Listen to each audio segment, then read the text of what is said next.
Constituye una oportunidad única la apertura de este ciclo Grandes Pensadores del siglo XX. Única porque nos va a permitir meternos en la fábrica en la que se crearon algunos de los pensamientos decisivos de la segunda mitad del siglo que acaba de cerrarse. Vamos a escuchar a Claude Lévi-Strauss, a Jacques Lacan, a Michel Foucault, a Pierre Bourdieu, a Cornelius Castoriadis, entre otros, a Hannah Arendt, que nos van a permitir viajar por los mundos del psicoanálisis, la filosofía, la etnología, la ciencia de la naturaleza, la problemática más profunda de la vida, del lenguaje, de la política.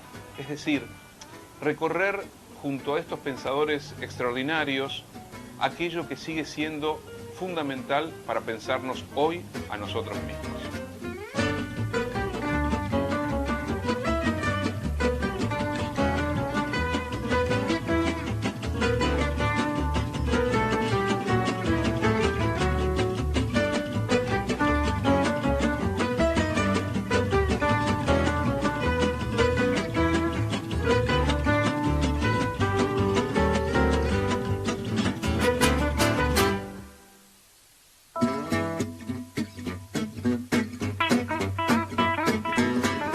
Hoy vamos a tener una oportunidad quizás única y más que interesante de escuchar y de ver una entrevista a una pensadora clave y decisiva del siglo XX que fue Hannah Arendt.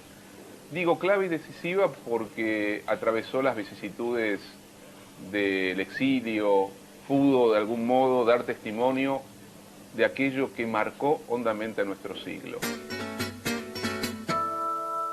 Un siglo vivido por Hannah Arendt como el siglo de los exilios, de las persecuciones, de los campos de concentración y básicamente marcado por la experiencia totalitaria.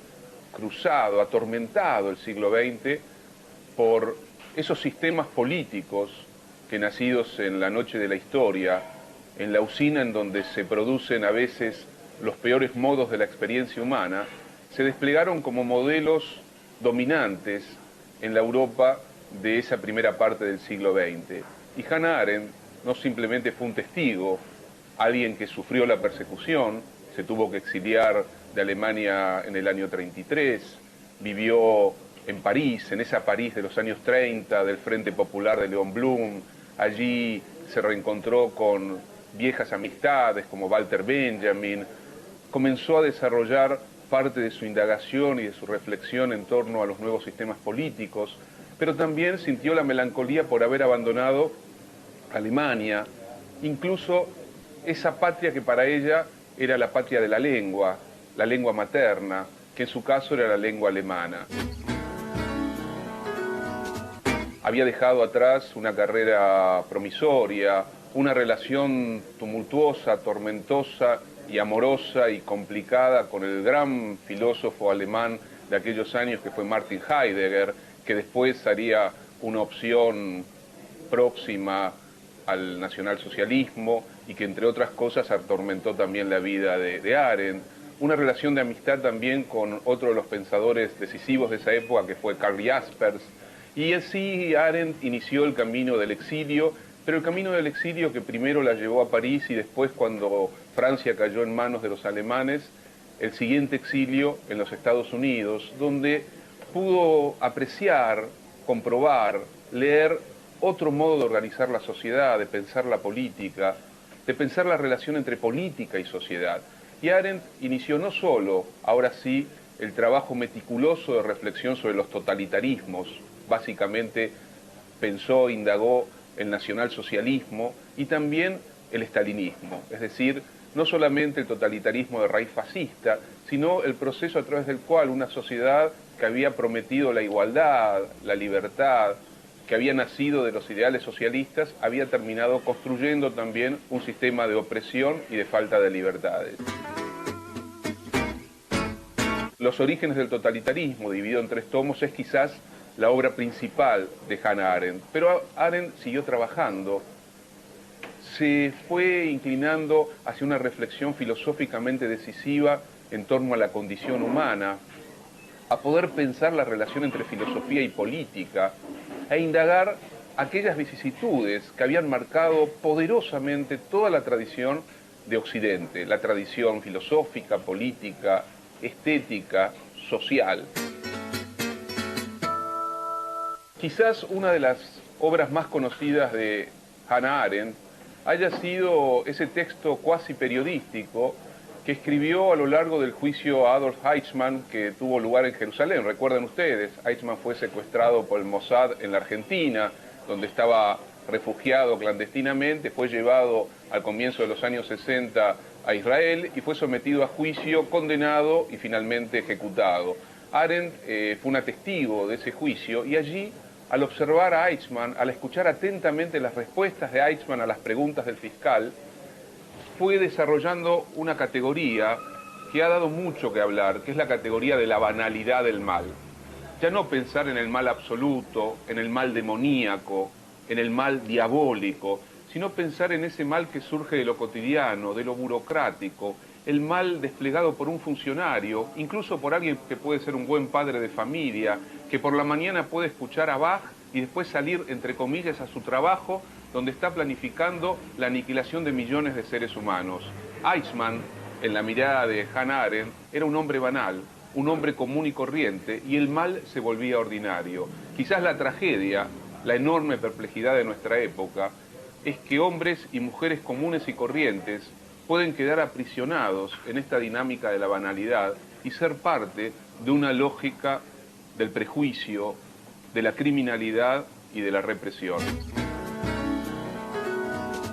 Por eso ese texto de Arendt, Eichmann en Jerusalén, sigue siendo un texto para pensarnos a nosotros mismos. ¿Por qué no pensar la Argentina de los años 70 y fundamentalmente la Argentina bajo la dictadura de Videla, donde muchísima gente podía mirar lo que estaba pasando sin sentirse responsable, donde incluso también, ¿por qué no imaginar que las formas de la banalidad van desplegándose y van carcomiendo y devorándose la moral de una sociedad?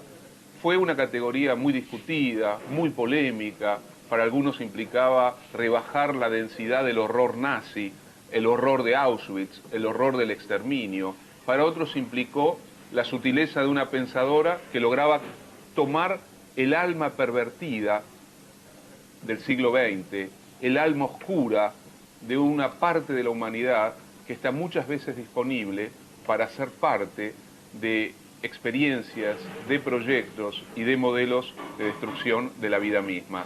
Arendt, digo, insisto, fue una pensadora sutil, formada en aquella tradición de las universidades alemanas de principios del siglo XX.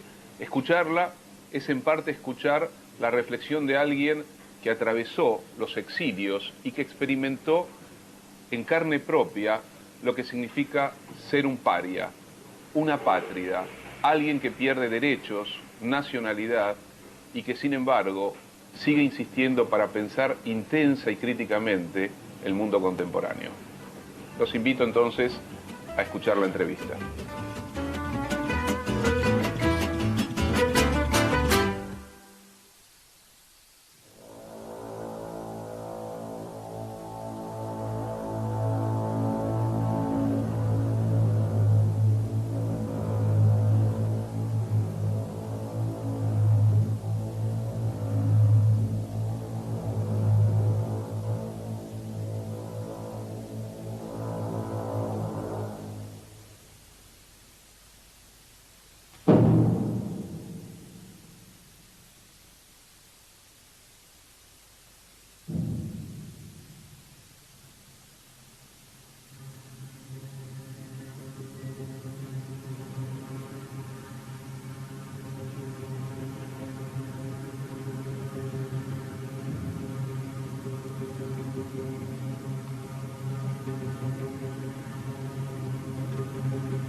I may need a glass of water if I could have that. Yeah? Yes.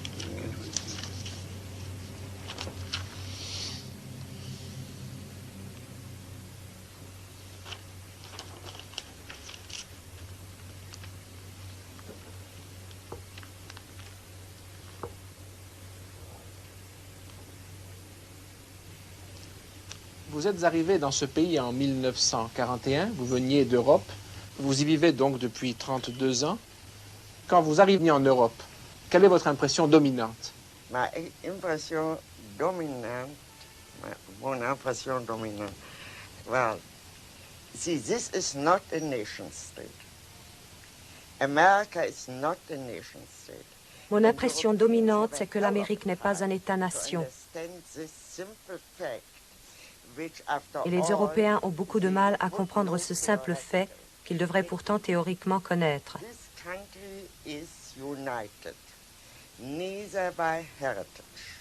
Ce pays n'est uni ni par un héritage, ni par des souvenirs, ni par le sol, ni par la langue, ni par une origine identique.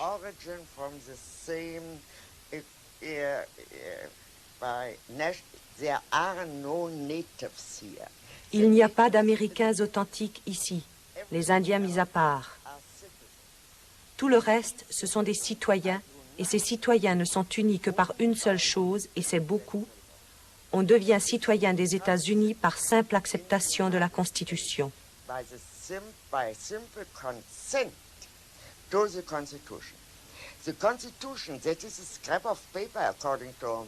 La Constitution, du point de vue français ou allemand, n'est qu'un morceau de papier.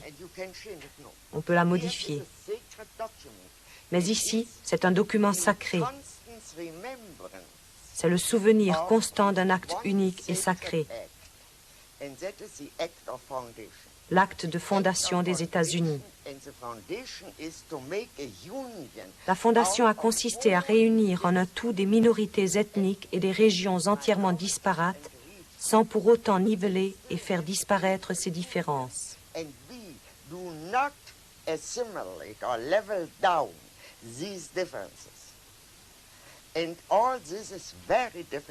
Tout cela est très difficile à comprendre pour un étranger. Nous pouvons donc dire que dans ce système politique, c'est la loi qui règne et non pas les hommes. Jusqu'à quel point ceci est vrai et a besoin d'être vrai pour le bien du pays, j'ai failli dire de la nation, pour le bien de l'ensemble des États-Unis d'Amérique, pour la République, à vrai dire. Durant les 10 années qui viennent de s'écouler, l'Amérique a connu une vague de violence politique marquée par l'assassinat du président, de son frère, par la guerre du Vietnam, par l'affaire du Watergate. Pourquoi l'Amérique peut-elle surmonter des crises qui, en Europe, auraient abouti à des changements de régime, voire à des troubles intérieurs très graves? Now let me try it a little different. Je voudrais poser le problème d'une façon légèrement différente. Je pense en effet que le tournant dans toute cette affaire a été l'assassinat du président. De quelque façon qu'on l'explique, et quoi qu'on sache ou qu'on ne sache pas à ce sujet, il était absolument évident que pour la première fois, depuis très longtemps dans l'histoire américaine, un crime s'était directement mêlé au processus politique et l'avait transformé.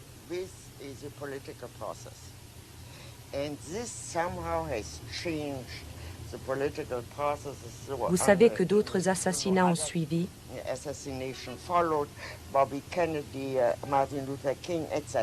En dernier lieu, l'attentat contre Wallace appartient à cette même catégorie d'actes.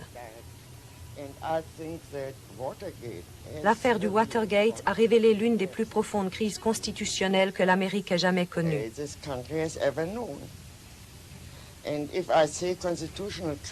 Et quand je dis crise constitutionnelle, c'est beaucoup plus important ici qu'en France. Une crise constitutionnelle en France. Je ne sais pas combien vous avez eu de constitutions depuis la Révolution, mais pour autant que je me souvienne, au moment de la Première Guerre mondiale, vous en aviez eu 14. Je ne veux pas entrer dans les détails, vous savez cela sans doute beaucoup mieux que moi. Ici, par contre, il n'y a qu'une constitution. Et cette constitution est en vigueur depuis près de 200 ans. Le contexte est donc entièrement différent. C'est toute la structure du système politique qui est en jeu. Cette crise constitutionnelle représente pour la première fois aux États-Unis un conflit ouvert entre le législatif et l'exécutif. Now, there the Constitution itself is somehow at fault. Ici, c'est la Constitution elle-même qui est en partie responsable. The founding fathers Les pères fondateurs ne pensaient pas que la tyrannie puisse surgir de l'exécutif, parce qu'ils ne voyaient dans celui-ci rien d'autre que la simple exécution de ce qu'avait décidé le législateur.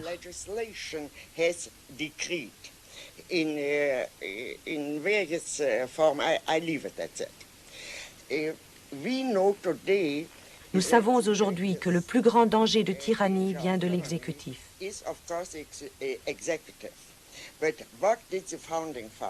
Mais si nous prenons à la lettre l'esprit de la Constitution, que pensaient les pères fondateurs? Ils pensaient s'être libérés d'abord de la domination de la majorité. C'est pourquoi ce serait une grave erreur de penser que ce que nous avons est une démocratie. Ce que nous avons ici, c'est un système républicain. Les pères fondateurs s'attachaient surtout à préserver les droits des minorités parce qu'ils estimaient que dans un corps politique sain, il doit y avoir une pluralité d'opinions.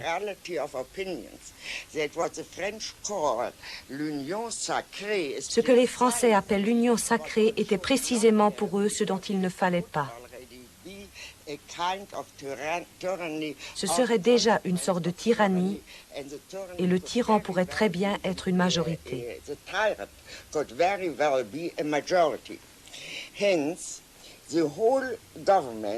Par conséquent, le système politique tout entier est organisé de telle façon que même après la victoire de la majorité, il y a toujours une opposition. Cette opposition est nécessaire car elle représente les opinions légitimes d'une ou de plusieurs minorités.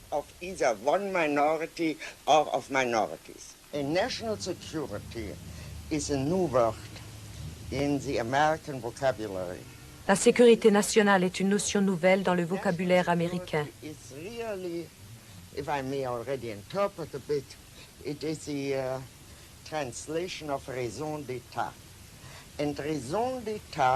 Cette notion de raison d'État n'a jamais joué aucun rôle en Amérique.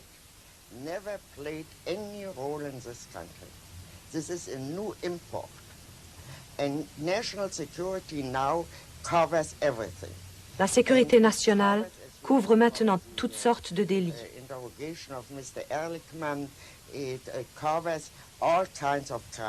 Par exemple, le président a tous les droits. Il est au-dessus de la loi. Le roi ne peut se tromper, c'est-à-dire qu'il est comme un monarque dans une république. Il est au-dessus de la loi et sa justification est toujours que quoi qu'il fasse, il le fait en vue de la sécurité nationale.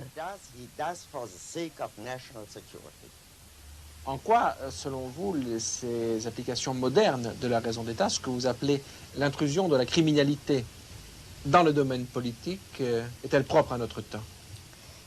Est-ce que ceci est propre à notre époque? This is proper at notre époque. This, I really think so. Just as the stateless business is proper at notre époque and repeats itself again and again under different aspects in different countries and in different colors. But if we come to these general questions, what is also proper à notre époque Ce qui est également propre à notre époque, c'est l'intrusion massive de la criminalité dans la vie politique. Je veux parler ici de quelque chose qui dépasse de loin ces crimes, que l'on cherche toujours à justifier par la raison d'État, en prétextant que ce sont des exceptions à la règle.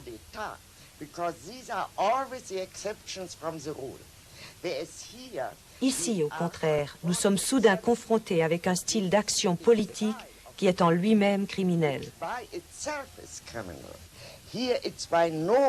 Ce n'est plus une exception à la règle. Ils ne disent pas « nous sommes dans une situation d'une telle urgence qu'il nous faut brancher tout le monde sur une table d'écoute ».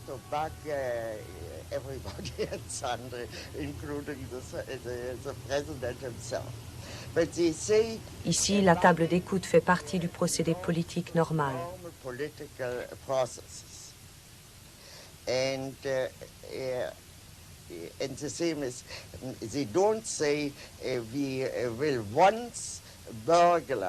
Ils ne disent pas non plus « nous cambriolons exceptionnellement les bureaux d'un psychiatre et nous ne le ferons jamais plus ». Absolument pas. Ils affirment au contraire qu'une telle effraction est absolument légitime. Cette affaire de sécurité nationale provient directement de la notion de raison d'État. Cette notion de sécurité nationale que l'on invoque est directement importée d'Europe centrale. Bien sûr, les Allemands, les Français et les Italiens la reconnaissent comme entièrement justifiée parce qu'ils ont toujours vécu sous cette règle. Mais c'était précisément l'héritage européen que la révolution américaine avait l'intention de briser.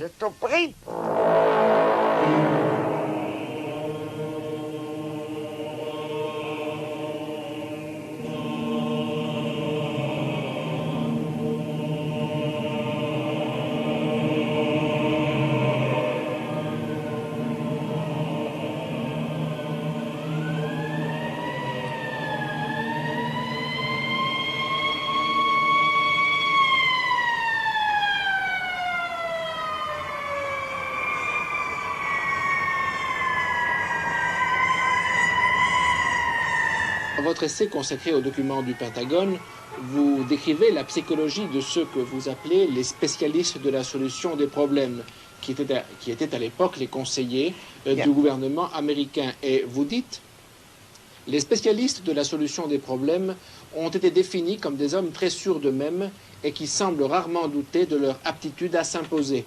Ils ne se contentaient pas de faire preuve d'intelligence, mais se targuaient en même temps de leur rationalisme, de leur amour de la théorie, de l'univers purement intellectuel, leur faisant rejeter tout sentimentalisme à un point assez effrayant.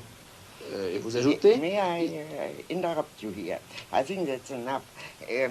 See, I have a very good example. Dans les documents du Pentagone, il y a un très bon exemple de cette mentalité scientifique envahissante. Which finally overwhelms all other insights. Vous connaissez la théorie des dominos, qui était la théorie officielle tout au long de la guerre froide de 1950 à 1969.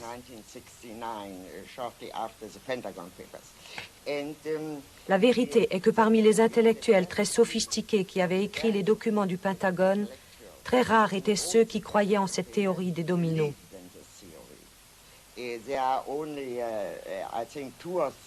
Au plus haut poste du gouvernement, il n'y avait que 2 ou 3 personnes qui y croyaient vraiment.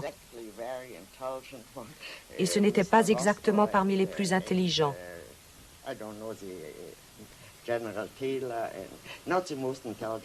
En fait, ils n'y croyaient même pas. Mais toutes leurs actions s'en tenaient à cette théorie. Ils n'agissaient pas par mensonge ou parce qu'ils voulaient se faire bien voir de leurs supérieurs, mais parce que cela leur donnait un cadre dans lequel ils pouvaient travailler.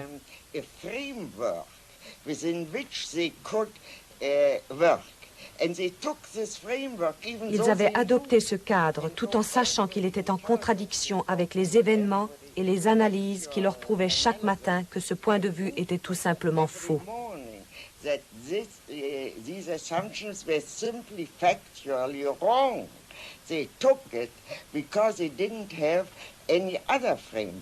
Notre siècle me semble dominé par une persistance de modes de pensée fondés sur le déterminisme historique. Yes, and I think this has very good reasons.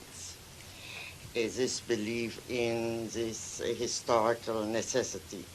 Il y a de très bonnes raisons à cette croyance en la nécessité historique. Really an open question is the following. We don't know the future. Nous ne connaissons pas l'avenir. Acts into the future. Tout le monde agit en vue de l'avenir et personne ne sait ce qu'il fait parce que l'avenir se fait. Because the future is being done. Action is a we and not an I. L'action est faite par nous et non pas par moi. If I were the only one, could I foretell? Ce n'est que lorsque j'agis seule, si j'étais la seule, que je pourrais prédire ce qui va se passer à la suite de mes actes. Il semble donc que ce qui s'est vraiment passé soit entièrement du domaine de la contingence, et de fait, la contingence est l'un des plus grands facteurs de l'histoire. Personne ne sait ce qui va arriver simplement parce qu'il y a tant de choses qui dépendent d'une énorme quantité de facteurs variables, c'est-à-dire du hasard.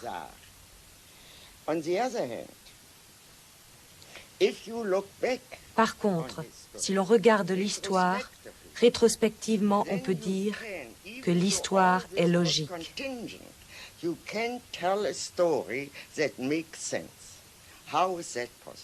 Comment cela a-t-il été possible? C'est le véritable problème de toute philosophie de l'histoire. Comment est-il possible qu'après coup, il semble toujours que les choses n'auraient pas pu se passer autrement? All the variables have disappeared and reality is of such an overwhelming. La réalité a un impact si puissant que nous ne pouvons pas prendre la peine d'envisager une variété infinie de possibilités. Infinite variety of perhaps possibilities. Mais si nos contemporains conservent leur attachement à des modes de pensée déterministes, malgré les démentis de l'histoire, serait-ce, d'après vous, parce qu'ils ont peur de la liberté? Parce qu'ils ont peur de l'imprévu. Mais ils ne le disent pas. S'ils le disaient, on pourrait immédiatement ouvrir le débat. Si seulement ils disaient « nous avons peur », par exemple. Nous avons peur d'avoir peur. C'est l'une des principales motivations. Mais nous avons peur de la liberté. Est-ce que vous imaginez en Europe un ministre, voyant sa politique sur le point d'échouer, commander à une équipe d'experts extérieurs à l'administration une étude dont le but serait de savoir les décisions extérieurs de l'administration? They were taken from everywhere. And also from... C'est cela, mais également avec des personnes extérieures à l'administration. Est-ce que donc vous imaginez un ministre européen dans la même situation commander une telle étude pour savoir comment cela est arrivé? Of course not. Pourquoi? Because of reason of state. À cause de la raison d'État. You know, he would have felt that he would have started immediately. Il aurait immédiatement commencé à dissimuler ses erreurs. L'attitude de McNamara était différente. J'ai cité au début de mon essai sur les documents du Pentagone l'un de ses propos. Ce n'est pas un très joli spectacle que de voir la première des superpuissances tuer ou blesser chaque semaine des milliers de non-combattants. Comment en sommes-nous arrivés là? C'est là une attitude américaine et cela montre que la situation était encore saine parce qu'il y avait encore un McNamara qui voulait en tirer un enseignement.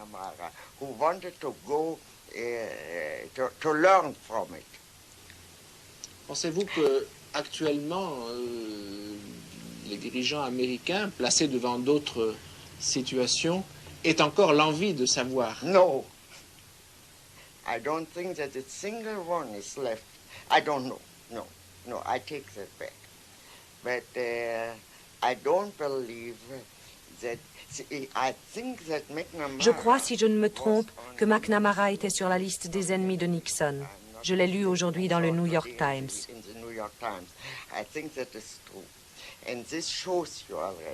Cela vous montre déjà que toute cette attitude n'existe plus dans la vie politique américaine au niveau le plus élevé.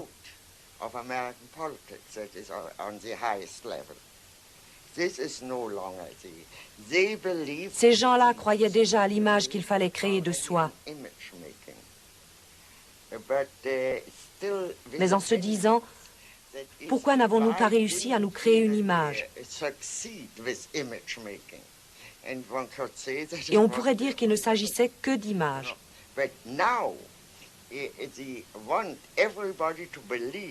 Mais maintenant, ils veulent que tout le monde croie à leur image et que personne ne regarde au-delà.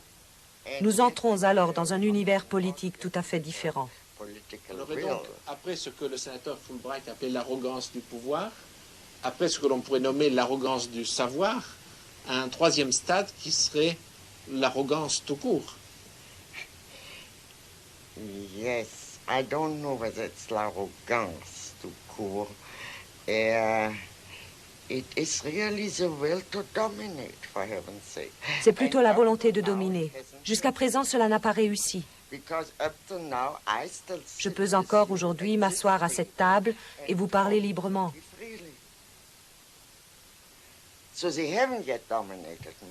Donc ils ne m'ont pas encore dominé et je n'ai pas peur. J'ai peut-être tort. Je me sens parfaitement libre dans ce pays. Morgenthau a appelé toute l'entreprise de Nixon la révolution avortée. Nous ne savons pas encore si elle a avorté. Il a peut-être dit cela de façon prématurée, mais on peut certainement dire une chose, elle n'a pas non plus été couronnée de succès. Mais ce qui menace à notre époque, c'est l'idée que les buts de la politique sont illimités. Le libéralisme, tout de même, repose, je crois, sur l'idée que la politique a des objectifs limités. Est-ce qu'à notre époque, l'arrivée au pouvoir d'hommes, de mouvements qui s'assignent des objectifs illimités n'est pas la plus grande menace? J'espère que je ne vous choquerai pas si je vous dis que je ne suis pas du tout sûre d'être une libérale. Je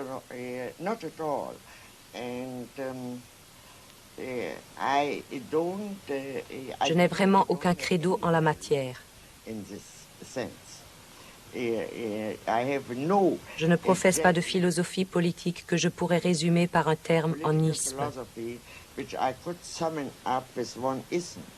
Certainement, mais c'est tout de même à l'intérieur des fondements de la pensée libérale, avec les emprunts à l'Antiquité, que se situe votre réflexion philosophique. Diriez-vous que Montesquieu est un libéral? Would you say that, all the people whom I take into account throughout the Middle Age, moi je me sers où je peux. And I take whatever I can. Je prends ce que je peux et ce qui me convient. That is, I do no longer believe that I think one of the great advantages. L'un des grands avantages de notre temps, c'est ce qu'a dit René Char. You know what René Char said, notre héritage n'est garanti par aucun testament. Précédé par aucun testament. N'est précédé par aucun testament. This means we are entirely free. Cela veut dire que nous sommes entièrement libres d'utiliser où que nous le voulions les expériences et les pensées du passé. The experiences and the thoughts Mais est-ce que cette of liberté, our past. mais est-ce que cette liberté extrême ne risque pas d'effrayer beaucoup de nos contemporains qui préféreraient trouver toute prête une théorie, une idéologie et être en mesure de l'appliquer? Cette liberté que vous définissez, cela risque d'être la liberté de quelques-uns, de ceux qui auront la force d'inventer de nouveaux modes de pensée. Non, non. It rests only on a conviction. Elle ne repose que sur la conviction que chaque être humain, en tant qu'être pensant, peut réfléchir aussi bien que moi et peut former son propre jugement s'il le veut. As well as I do, and can therefore judge for himself if he wants to. How I can Ce que je ne sais pas, c'est comment faire naître ce désir en lui. This I don't know. That is, I am not the only thing which can help us, I think, is really to réfléchir. And to think always means to think. Réfléchir, cela signifie de toujours penser de manière critique. Et penser de manière critique, cela signifie que chaque pensée sape ce qu'il y a en fait de règles rigides et de convictions générales. Rigid rules, general convictions, etc. Everything which happens in thinking is Tout ce qui se passe lorsqu'on pense est soumis à un examen critique, c'est-à-dire qu'il n'existe pas de pensée dangereuse pour la simple raison que le fait de penser est en lui-même une entreprise très dangereuse. How I can convince, I think non-thinking is even more dangerous. Mais ne pas penser est encore plus dangereux. I deny that thinking is dangerous, but I would say not thinking and not ne pas réfléchir, c'est plus dangereux encore. Revenons à ce mot de René Char. Notre héritage n'est précédé d'aucun testament. Quel est d'après vous l'héritage du XXe siècle? We are still there. Vous êtes jeune, je suis âgé, mais nous sommes encore là tous les deux pour leur laisser quelque chose. Justement, que laisserons-nous au XXIe siècle? Nous sommes les trois quarts du siècle sont déjà écoulés. I have no idea. I'm pretty sure that modern art, which Je suis à peu près certaine qu'il y aura l'art moderne, qui stagne plutôt actuellement, deep point, but after such an enormous creativity. mais après la grande créativité des 40 premières années de ce siècle, notamment en France, il est naturel qu'il se produise un certain épuisement.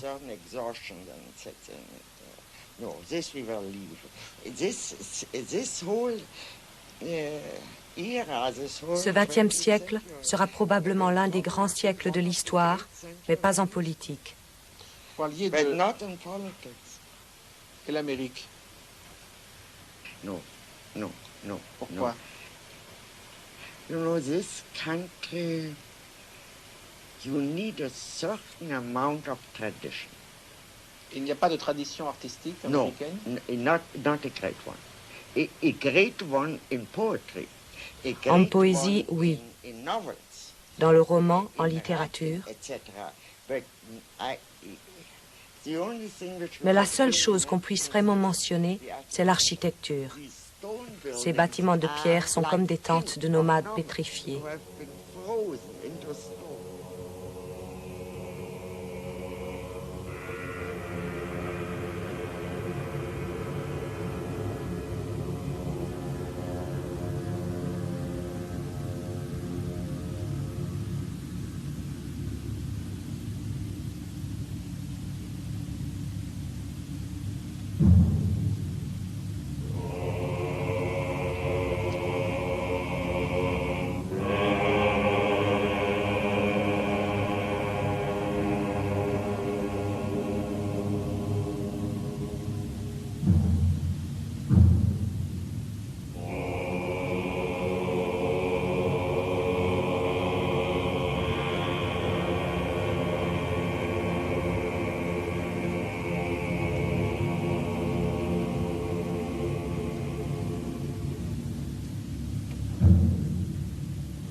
Vous avez traité à plusieurs reprises dans votre œuvre de l'histoire moderne des Juifs et de l'antisémitisme.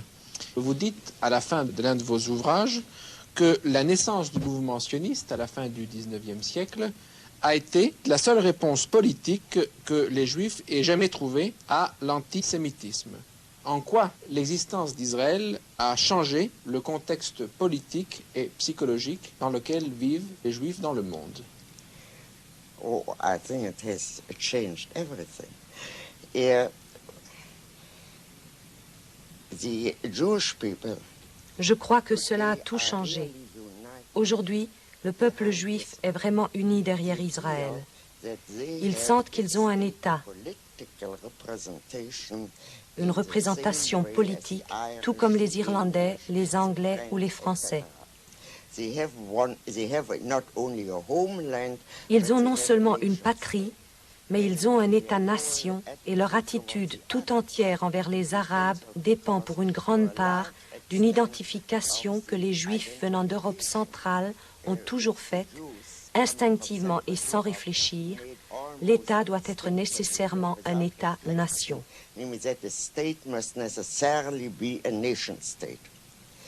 Now, this has, that is the whole relationship between diaspora and Israel. Les relations entre la diaspora et Israël, ou ce qui antérieurement était la Palestine, ont changé parce qu'Israël n'est plus simplement un refuge pour Juifs polonais.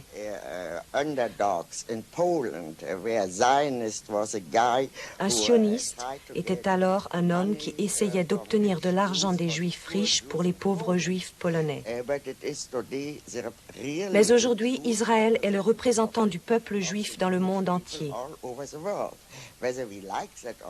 Que cela nous plaise ou non, c'est une autre question.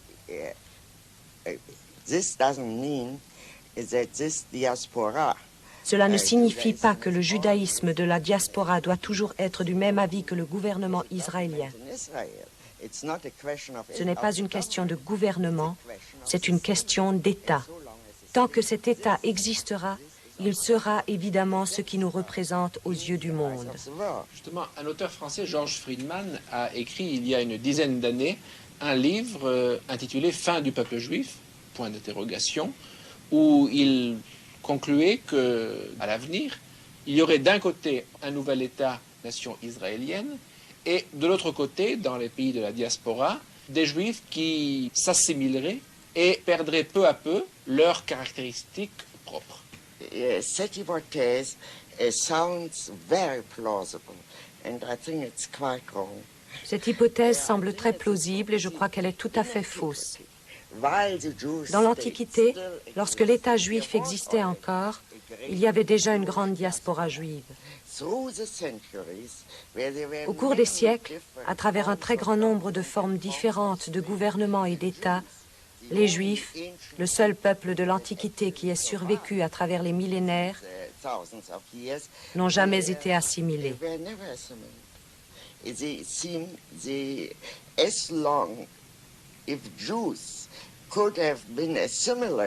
Si les Juifs avaient pu être assimilés, il y a longtemps qu'ils l'auraient été. Il y a eu une occasion pendant la période espagnole, il y en a eu une autre pendant la période romaine, puis évidemment au XVIIIe et au XIXe siècle. Un peuple, une collectivité ne se suicide pas.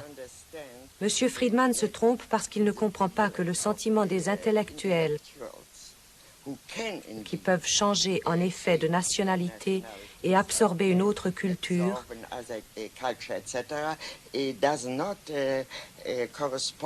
ne correspond pas au sentiment du peuple dans son ensemble et particulièrement pas à celui d'un peuple qui a été créé par des lois que nous connaissons. Que signifie pour les Juifs l'assimilation dans la société américaine? In the sense in which we spoke of assimilated Jewry, il n'y a pas d'assimilation à une culture. To the surrounding culture doesn't exist. Would you kindly tell me to Voulez-vous avoir l'obligeance de me dire à quoi les Juifs devraient s'assimiler ici? Aux Anglais, aux Irlandais, aux Allemands, aux Français? Alors, lorsque l'on dit que les Juifs américains sont très américanisés, non seulement américains, mais américanisés, à quoi fait-on allusion? One means is a way of life. And all these Jews are very good. Tous ces Juifs sont d'excellents citoyens américains. It signifies their public life, not their private life. Leur vie privée et leur vie sociale sont aujourd'hui plus juives qu'elles ne l'ont jamais été. Is of course today more Jewish than it ever was before. The younger generation in Ainsi, un grand nombre de jeunes apprennent l'hébreu, même si leurs parents l'ont oublié depuis longtemps. don't know any Hebrew any longer, etc.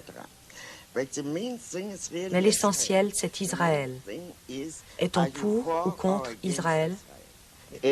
Prenez par exemple les Juifs allemands de ma propre génération qui ont émigré aux États-Unis. En très peu de temps, ils sont devenus des Juifs très nationalistes, beaucoup plus nationalistes que je ne l'ai jamais été, en dépit du fait que j'étais, moi, sioniste et qu'ils ne l'étaient pas. Je n'ai jamais dit « je suis allemande », j'ai toujours dit « je suis juive ». Mais maintenant, à quoi s'assimilent-ils? À la communauté juive.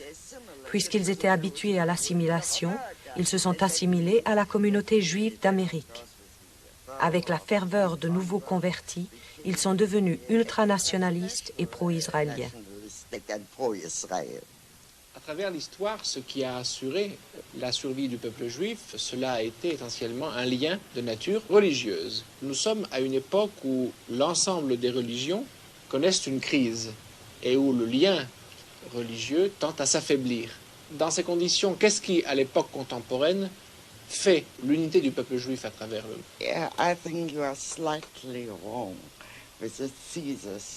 Je crois qu'ici, vous vous trompez légèrement. Lorsque vous dites religion, vous pensez évidemment à la religion chrétienne qui est un credo, une croyance, une foi.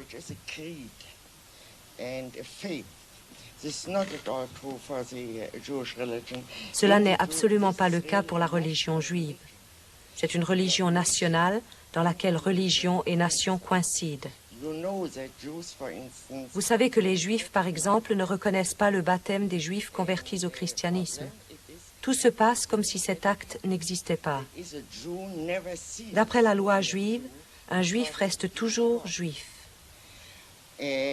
So long as somebody is born by a Jewish mother, la recherche de la paternité est interdite, he is a Jew. Une personne née de mère juive est juive.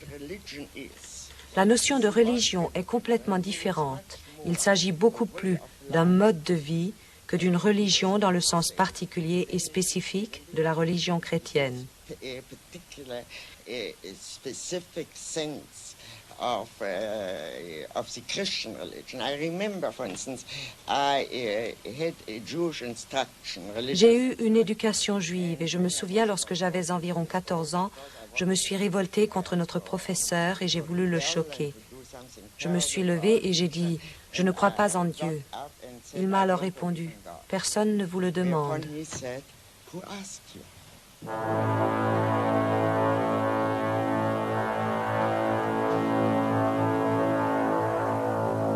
Votre premier livre, publié en 1951, a pour titre « Les origines du totalitarisme ».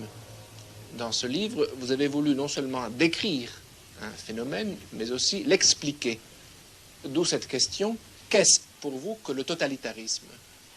Oui, enfin, let me start with making certain distinctions.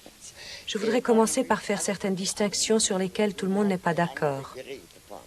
Tout d'abord, une dictature totalitaire n'est ni une simple dictature, ni une simple tyrannie.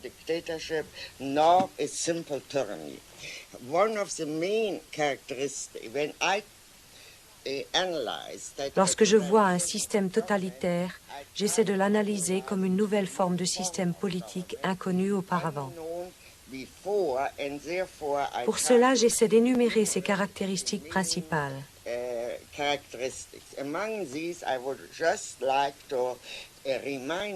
Parmi celles-ci, je voudrais vous en rappeler une qui est entièrement absente actuellement de toutes les tyrannies.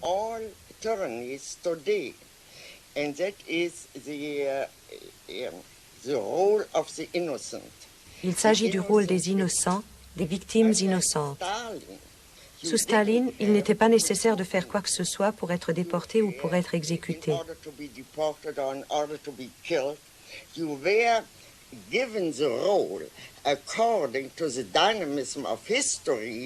La dynamique de l'histoire attribuait un rôle à cette victime et elle devait jouer ce rôle, quoi qu'elle ait fait par ailleurs.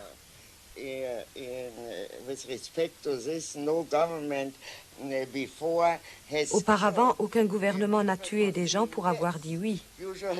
Généralement, un gouvernement ou un tyran tuait les gens parce qu'ils disaient non. reminded by Frank that something very similar. Un de mes amis m'a rappelé qu'une idée très similaire avait été énoncée en Chine il y a plusieurs siècles. Les hommes qui ont l'impertinence d'approuver ne valent pas mieux que ceux qui désobéissent et s'opposent. And this, of course, is the quintessential sign of totalitarianism. C'est là, bien évidemment, l'essence du totalitarisme. Le fait qu'il y ait une totale domination de l'homme par l'homme. Now, in this sense, there is no totalitarianism today. En ce sens, il n'y a pas aujourd'hui de totalitarisme, même en Russie, où règne pourtant la pire des tyrannies que nous ayons jamais connues. Il faut faire quelque chose pour qu'on vous envoie en exil ou dans un camp de travail ou dans un asile psychiatrique. Or into a psychiatric ward of hospital. Now, let's for a moment see what tyranny is. Because after all, totalitarianism. Les régimes totalitaires sont toujours nés lorsque la majorité des pays européens étaient déjà soumis à une dictature. Of European governments were already under dictatorships. Dictatorships, if we take them in the original sense. La dictature, dans le sens original du concept et du mot, n'est pas une tyrannie, c'est une suspension temporaire des lois en cas d'urgence, généralement pendant une guerre ou une guerre civile. Usually during a war or a civil war or such. But anyhow, the dictatorship. La dictature est limitée dans le temps, la tyrannie ne l'est pas. And these are things really are important enough to pay attention to. When I wrote my Eichmann Jerusalem, Lorsque j'ai écrit mon livre sur Eichmann à Jérusalem, l'un de mes principaux objectifs était de détruire la légende de la grandeur du mal, de la force démoniaque. Of the greatness of evil, of the demonic force, to take away from people. De retirer aux gens l'admiration qu'ils ont pour les grands malfaiteurs comme Richard III. J'ai trouvé dans Brecht la réflexion suivante. Les grands criminels politiques doivent à tout prix être mis à nu et surtout être livrés au ridicule. Ce ne sont pas de grands criminels politiques, mais des hommes qui ont commis de grands crimes politiques, ce qui est quelque chose d'entièrement différent. L'échec d'Hitler n'indique pas qu'il était imbécile. Le fait qu'Hitler était un imbécile était une idée courante et fausse dans toute l'opposition avant qu'il ne prenne le pouvoir. De nombreux livres ont essayé ensuite de le justifier et d'en faire un grand homme.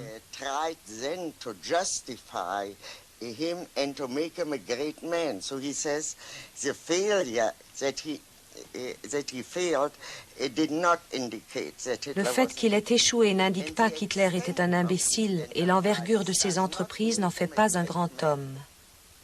Ce n'est ni l'un ni l'autre, c'est-à-dire que toute cette notion de grandeur n'a pas d'application. Si les classes dirigeantes, dit Brecht, permettent à un petit escroc de devenir un grand escroc, il n'a pas droit à une position privilégiée dans l'histoire. C'est-à-dire que le fait qu'il devienne un grand escroc et que ce qu'il fait a des conséquences graves ne le grandit pas. Puis il dit, sur un plan général et de façon abrupte, on peut dire que la tragédie traite des souffrances de l'humanité d'une façon moins sérieuse que la comédie.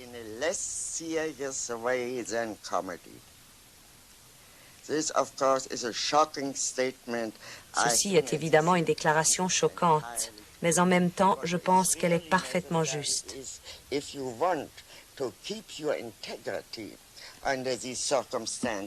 Si l'on veut garder son intégrité en de telles circonstances, on ne peut le faire que si l'on se souvient, quoi qu'il fasse, et même s'il a tué 10 millions de personnes, ce n'est qu'un clown. Lorsque vous avez publié votre livre sur le procès Eichmann, Cet ouvrage a provoqué des réactions très violentes. Pourquoi cette réaction? Well, as I said before, this controversy was partly caused. Cette controverse était due en partie au fait que j'avais attaqué la bureaucratie. And if you attack a bureaucracy, Si l'on attaque une bureaucratie, il faut s'attendre à ce qu'elle se défende, qu'elle vous attaque, qu'elle essaie de vous rendre la vie impossible. try to make you impossible and everything which goes with it. That is more or less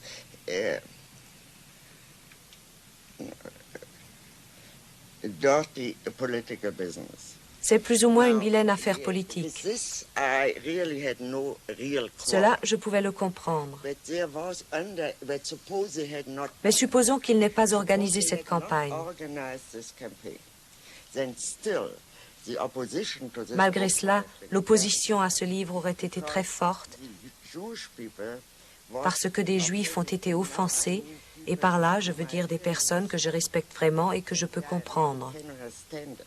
They were offended chiefly Ils étaient surtout offensés par ce que dit Brecht, by laughter. par le rire. In my laughter was at that time kind of innocent. Mon rire à ce moment-là était plus ou moins innocent. Je n'y pensais pas. Ce que je voyais, c'est qu'Eichmann était un clown. What I saw was a clown. So Eichmann, for instance, was bothered never by anything which he had done to the Jews. Eichmann, par exemple, ne s'est jamais reproché ce qu'il avait fait aux Juifs. Il se reprochait un incident. He had slapped the face Il avait giflé le président de la communauté juive de Vienne pendant son interrogatoire. president of the Jewish community in Vienna during an interrogation.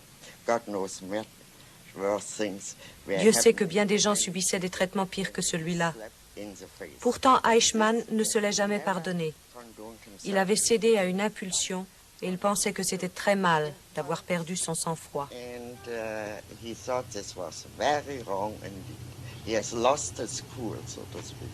Pourquoi pensez-vous que nous voyons en effet apparaître toute une littérature qui, s'agissant notamment du nazisme, décrit de façon souvent romancée ses chefs, leurs forfaits, et essaye de les humaniser, somme toute, et ainsi indirectement de les justifier? Pensez-vous que de telles publications aient une raison purement commerciale, ou pensez-vous qu'elles aient une signification plus profonde?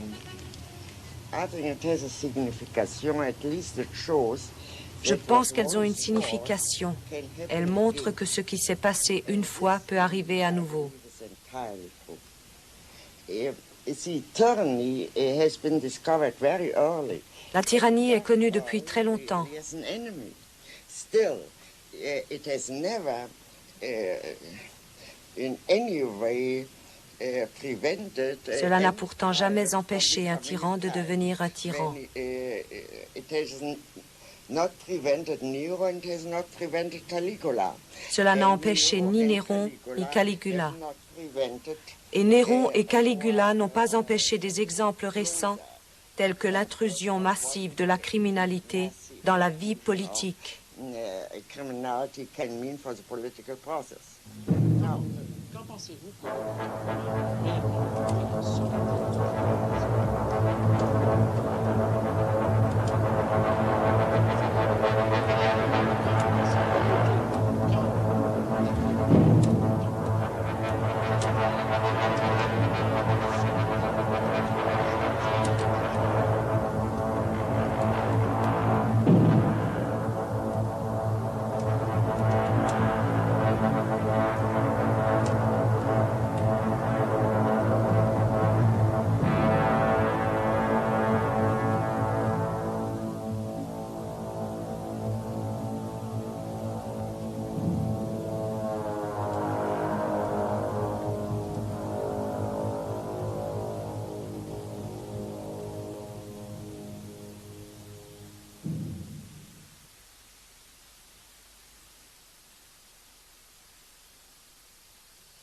Tuvimos la oportunidad de escuchar a Hannah Arendt en el año previo a su muerte, en 1974, en su oficina de la New School, y ahí vimos de qué manera Arendt fue atravesando los problemas cruciales del siglo XX, y que no solo había sufrido las vicisitudes trágicas del exiliado, del paria, de aquel alemán de origen judío que tuvo que elegir el camino del exilio cuando pudo para eludir la maquinaria de la muerte inaugurada por los nazis, sino que también Hannah Arendt había recorrido con intensidad la historia del pensamiento filosófico de Occidente, indagando sobre el amor, sobre la política, indagando sobre los modos de conocer, sobre la condición humana.